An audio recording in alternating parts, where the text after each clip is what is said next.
Hello, my name is Fiona, and I'm a certified teacher and a Praxis coach with Study.com. Are you planning to take the Praxis School Psychologist exam? This is Praxis test code 5403. Praxis 5403 is a multi-subject exam. This problem set includes questions from the subtopic of professional practices that permeate all aspects of service delivery. Let's review the types of questions you can expect to encounter on this exam. Question number 1. Jamal is a school psychologist in a suburban middle school. Mark is a 7th grader who has been referred to Jamal for assessment. Mark has also been referred to a learning specialist separately. Mark's teacher reports that Mark has no friends and is always seen alone. He has not turned in any homework assignments, does not follow directions in class, and will fail 7th grade without some sort of intervention. Mark's teacher also reports that Mark doesn't appear to shower regularly. His hair is greasy and his clothes are dirty and in poor condition. Jamal plans to start by assessing whether Mark has developmentally appropriate adaptive skills. Which of the following measures can Jamal use to assess Mark? Formative assessment, inventory for client and agency planning, cognitive behavioral inventory, or standardized restrictive performance assessment.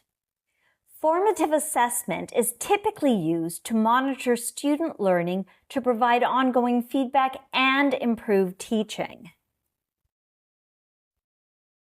Standardized restrictive performance assessment is not a recognized tool for this purpose.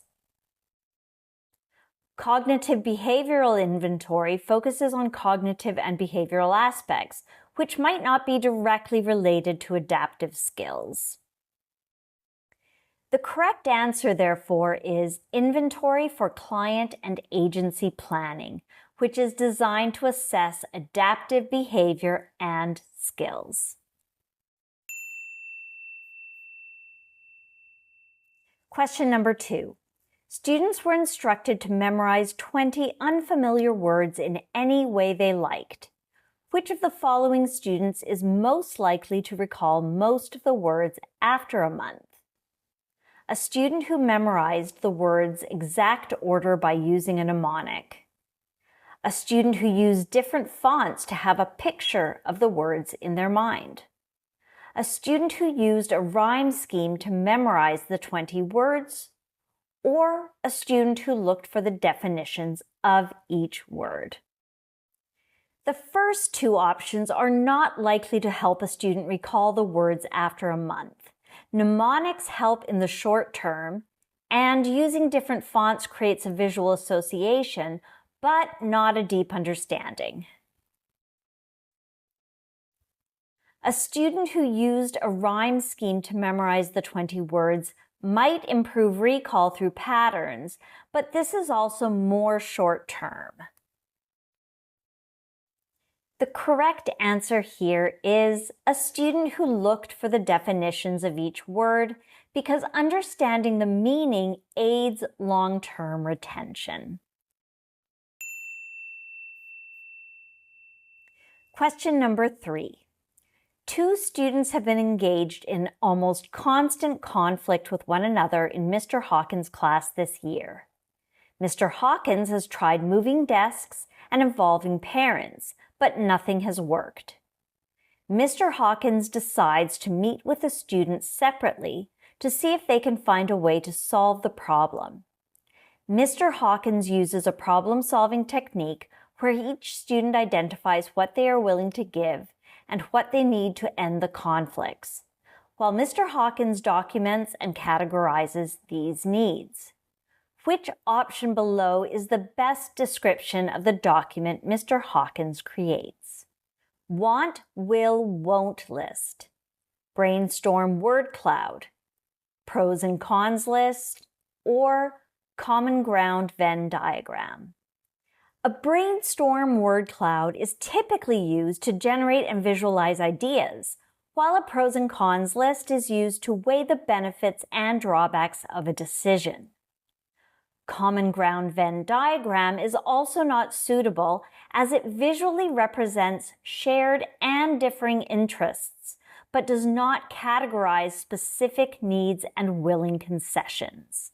The correct answer is want, will, won't list, which effectively categorizes what each student wants, what they are willing to do, and what they refuse to do to resolve the conflict. Question number 4. Sam is a high school science teacher who is a bit of an introvert and proudly calls himself a science nerd. He is having issues with a group of popular boys in his class who are boisterous and disruptive. He has tried talking with them, but it has not helped. What is a good way for Sam to connect with the families of these rowdy students about their behavior? He should not communicate with the boys' families as it is a violation of their privacy. He should talk with the students directly. Since Sam is introverted, he can ask another teacher or the counselor to communicate to the parents for him. He should send home a form letter to all students so the boys do not feel singled out. Or he should call or send a personal email to each student's parent or guardian. The first two options do not provide effective solutions. Not communicating with the families neglects the importance of involving parents. And asking another teacher or counselor to communicate does not address Sam's responsibility. Sending home a form letter to all students may prevent singling out the boys, but it is too impersonal. The correct approach in this case is he should call or send a personal email to each student's parent or guardian, ensuring direct and personalized communication about the student's behavior. I trust I was able to clarify the types of questions you will find about the content area of professional practices that permeate all aspects of service delivery for the Praxis School Psychologist exam.